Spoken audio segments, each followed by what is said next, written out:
Hey y'all, welcome back to another video. My name is Nandy Nelson and I discuss all things entrepreneurship, lifestyle, and personal development.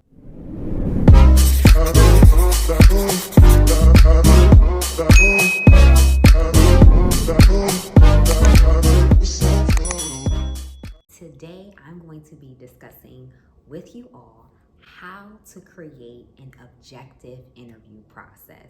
Oftentimes, a lot of the interviews can be pretty subjective. I will share that in the beginning phases of the company, we were somewhat subjective in our approach with our interview process, depending upon how someone had answered a specific question. However, now we have created an objective metric system that we operate under when we are conducting interviews. When you are creating an objective interview process, you want to first create a metric. So you want to ask yourself, what overall will you be measuring? I am going to pull up our interview metric so that I can share some examples, not all, because Again, we want it to be somewhat of a surprise for those that may interview with us. We don't want them to know everything. So the first part, we have a rating scale from 0 to 5, and with that rating scale, we determine what is the quality of the answer that the interviewee has provided. So 0 would be considered no answer given or answer completely irrelevant, no examples given, and or of a 5, which is the highest score that a candidate can receive, would be perfect answer, all points addressed, all points relevant, and good examples. So as we're going through the interview process, we will rate all of the answers based upon the candidate's response. We also have a weighted scale. So we have a low importance, which is 1, and then we have high importance, which is 2. So each question has been weighted from number 1 through number 2, and that also goes into the total score. So just to give you an example of what an interview question might be, we would weight it as a number 1 or a number 2, that particular question, and then we would also score it between a number 0 through 5, and then we would total that score up to then at the end of the interview have a grand total. Also look at person-specific criteria.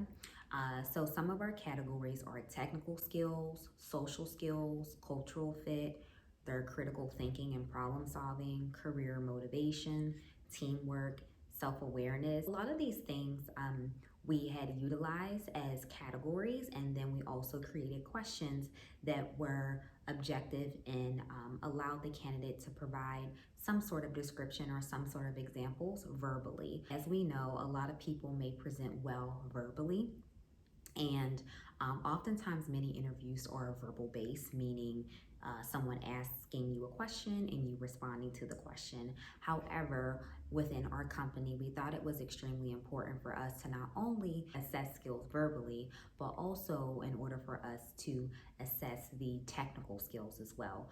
We also have decided to incorporate in our interviews a role play or some sort of sample. So we also want to see what the candidate's abilities are as it relates to some of their skills. So want to see some writing samples as well, potentially, for any candidates that we would be looking to potentially bring on board. You've conducted the verbal portion of the interview, and then you've conducted the technical portion of the interview where you're looking at some of those technical skills for your candidates.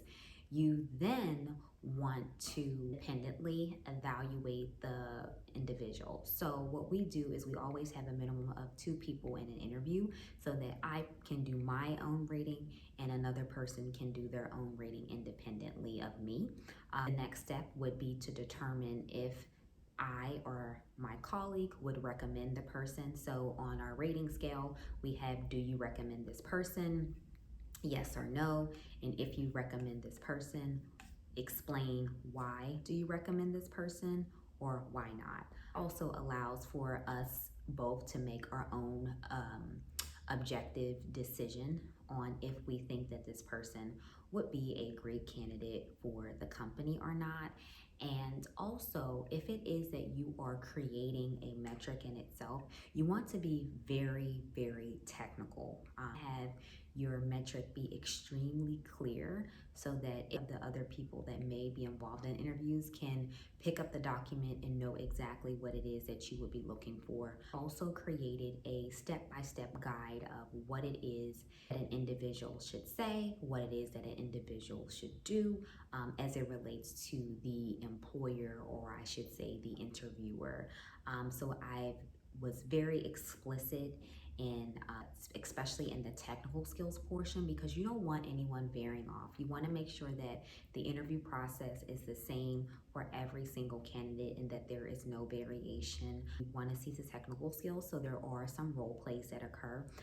So with these role plays, I explicitly state what the interviewer should say and what are some things that we are looking for in terms of the candidate's response. And it doesn't have to be exact, but this is a ballpark as to what we would hope a candidate's response would be. It's what we are currently doing in order to make our interview process more objective. I would be curious to know what some of you are doing to make your interview process more objective, or if you're just getting started, maybe what are some of the things that you're thinking about. Yeah, so drop the comments below. As always, I'm interested in reading and hearing more. Hey, I may even modify the interview process that we have based upon some of your comments and what you all think or have utilized in your practice. So as always, thank you all again so much for watching. Please don't forget to like, comment, and subscribe. And I will catch you all in the next video. Bye.